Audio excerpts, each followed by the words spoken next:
Assalamualaikum warahmatullahi wabarakatuh. Halo guys, halo sahabat matematika, bertemu lagi pada channel yang mantap dan cerdas ini.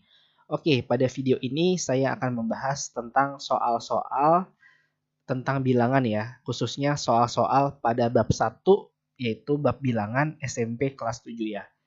Oke, di sini sudah ada 5 soal ya.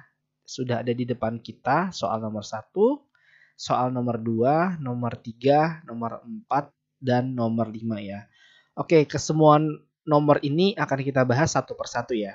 Oke, seperti apa pembahasannya? Yuk langsung aja kita check it out. Oke ya, kita akan membahas pada soal nomor 1. Kita baca dulu soalnya. Hasil dari negatif 102 dikurang 32 ditambah 97.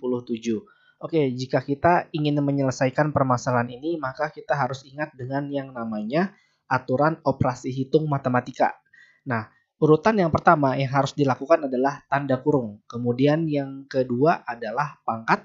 Yang ketiga adalah perkalian dan pembagian. Dan yang keempat adalah penjumlahan dan pengurangan. Oke, karena di sini tidak ada tanda kurung, tidak ada pangkat, dan tidak ada perkalian dan pembagian, maka di sini hanya ada penjumlahan dan pengurangan. Karena penjumlahan dan pengurangan sama kuat, maka kita mulai dari kiri terlebih dahulu. Maka di sini kita mulai dulu ya dari sebelah kiri ya. Maka negatif 102 dikurang 32 ya. Nah, negatif ketemu negatif alias kita ini bisa kita analogikan atau kita ganti seperti ini istilahnya ya. Jadi kita punya uang, kita punya hutang karena di sini negatif, maka kita bisa simpulkan hutang. Kita punya hutang 102, kemudian hutang lagi 32. Nah, maka hutang kita tambah banyak kan? Makanya negatif 102 dikurang 32 itu kita jumlah tapi hasilnya negatif. Maka 102 ditambah 32 itu hasilnya adalah 134. Tapi karena mereka berdua negatif, maka hasilnya negatif. Jadinya negatif 134 ditambah 97. Nah, utang 134, tapi bayarnya cuma 97. Berarti masih utang kan? Masih utang 37. Maka jawabannya adalah negatif 37 gitu. Selesai. Oke, gampang ya. Kita lanjut ke soal berikutnya. Oke, ini dia soalnya ya. Kita baca dulu. Ketika memasuki musim dingin, suhu di negara Eropa seringkali turun drastis. Setiap 1 jam, suhu turun sebesar 3 derajat Celcius.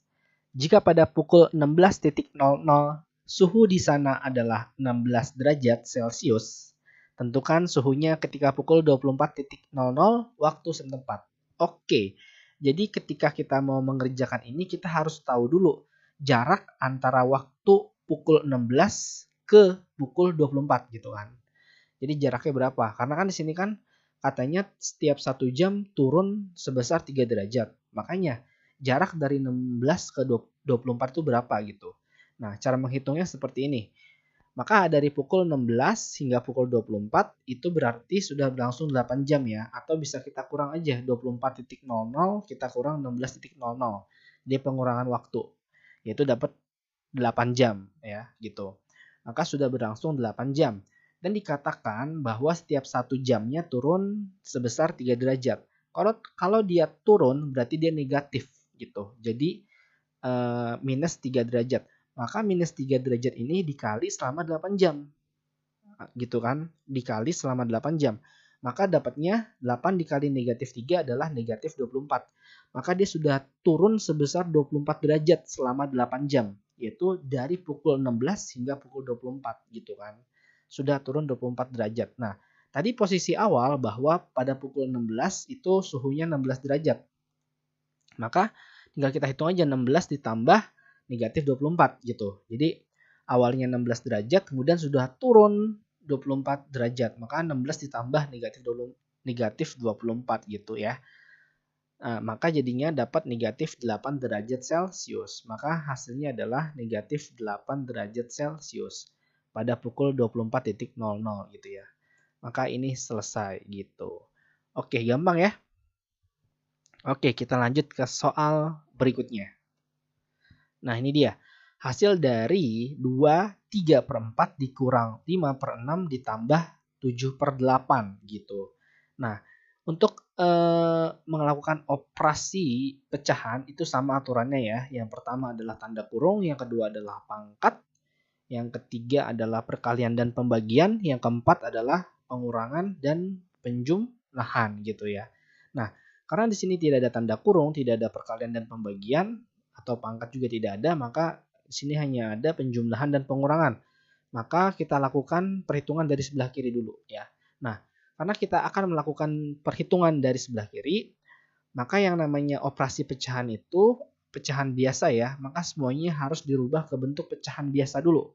Nah, apakah di sini sudah berbentuk pecahan biasa semua? Belum. Di sini ada pecahan campuran, yaitu 2/3/4. Nah, maka pecahan campuran ini harus kita rubah ke pecahan biasa terlebih dahulu, agar semuanya seragam, sama-sama pecahan biasa.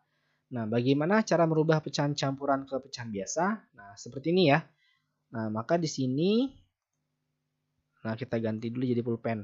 Nah, 4 cara merubah ini ya. Ini adalah cara merubah pecahan campuran ke pecahan biasa. Oke, di sini pecahan campurannya 2/3/4. Maka kita rubah ke pecahan biasa. Maka caranya adalah 4 dikali 2. Nih, 4 dikali 2. Nah, berapa 4 kali 2? 8. Kemudian 8 ditambah ini dikali ya. Dikali, kemudian hasilnya ditambah atasnya. Gitu, hasilnya ditambah atasnya. Ditambah gitu. 4 kali 2 8, 8 tambah 3 11 gitu. Maka jadinya 11/4 ya gitu. Maka pecahan biasanya adalah 11/4. Maka 11/4 dikurang 5/6 tambah 7/8. Nah, ya udah. Kalau udah yang namanya operasi pecahan, maka kalau penyebutnya berbeda harus disamakan penyebutnya. Maka berapakah penyebut yang sama antara 4, 6, dan 8? Atau bahasa lainnya kita harus mencari KPK dari 4, 6, dan 8 ya. KPK dari 4, 6, dan 8 nanti kamu dapat 24 gitu. Ya udah tinggal hitung aja sekarang ya. Hitung seperti biasa ya, operasi pecahan. 24 dibagi 4 dapatnya 6. 6 kali 11 dapatnya 66. Taruh sini gitu ya. Jadi 24 dibagi 4 dikali atasnya gitu ya. Kemudian lagi ini Bapak kasih pulpen mungkin ya biar ingat ya. 24 dibagi 4 tuh ya, dibagi kemudian hasilnya dikali atasnya gitu. Sama ini juga nih yang 6. 24 dibagi 6 ya. 24 bagi 6 dapatnya 4. 4 kali 5 atasnya dapat 20 gitu ya. Kemudian 24 dibagi 8 dapat 3. 3 kali 7 atasnya 21 gitu. Nah, ya udah tinggal disamakan aja tanda operasinya ya. Kurang dan tambah. Kemudian kita hitung dari kiri. 66 dikurang 20. Dapat 46 ya. 46 tambah 21. Dapat 67 ya. 46 tambah 21 dapat 67. Maka hasilnya adalah 67/24. Selesai gitu. Oke. Ini kalau kamu mau jadi rubah ke pecahan campuran bisa ini ya. Oke. Kemudian kita lanjut ke nomor berikutnya. Nomor 4. Nah, ini adalah perhitungan tentang pangkat negatif ya. Kalau kamu ingin menghitung pangkat negatif itu sebenarnya tidak bisa ya. Jadi pangkat negatif itu sebenarnya tidak bisa dihitung. Maka biar bisa gimana? Maka kita harus rubah ke pangkat positif. Caranya kita balik-balik aja. Kalau awalnya ada di atas, maka biar jadi pangkat positif ke bawahin. Yang awalnya ada di bawah, biar jadi pangkat positif maka ke atasin. Maka ini kita bolak-balik. 5-nya pindah ke bawah, 4-nya pindah ke atas. Tapi syaratnya pangkatnya jadi positif. Jadi 4 pangkat negatif 2 yang bawah ini rubah ke atas jadi 4 pangkat 2. Kemudian 5 pangkat negatif 2 yang atas ini pindah ke bawah jadi 5 pangkat 2. Nah, jadinya seperti ini. Ya, jadi tinggal dibolak-balik aja. Kemudian kita hitung 4 pangkat 2, 4 kali 4, 5 pangkat 2, 5 kali 5. Dapat hasilnya adalah 4 kali 4, 16, 5 kali 5, 25. Jadi hasilnya adalah 16/25 gitu. Selesai. Oke? Kemudian soal nomor terakhir yaitu tentang penjumlahan pecahan dan perkalian ya. Nah, Seperti yang tadi saya katakan bahwa untuk melakukan operasi hitung matematika maka kita harus memperhatikan urutannya. Pertama tanda kurung, yang kedua pangkat, ketiga kali dan bagi, yang keempat penjumlahan dan pengurangan. Nah, di sini ada tanda kurung, maka kita utamakan dulu tanda kurungnya. Maka di sini yang wajib kita hitung adalah yang pertama adalah 3/10 dikali 4/15. Nah, ini Bapak ajarkan cara menghitungnya adalah dengan kita coret-coret dulu ya.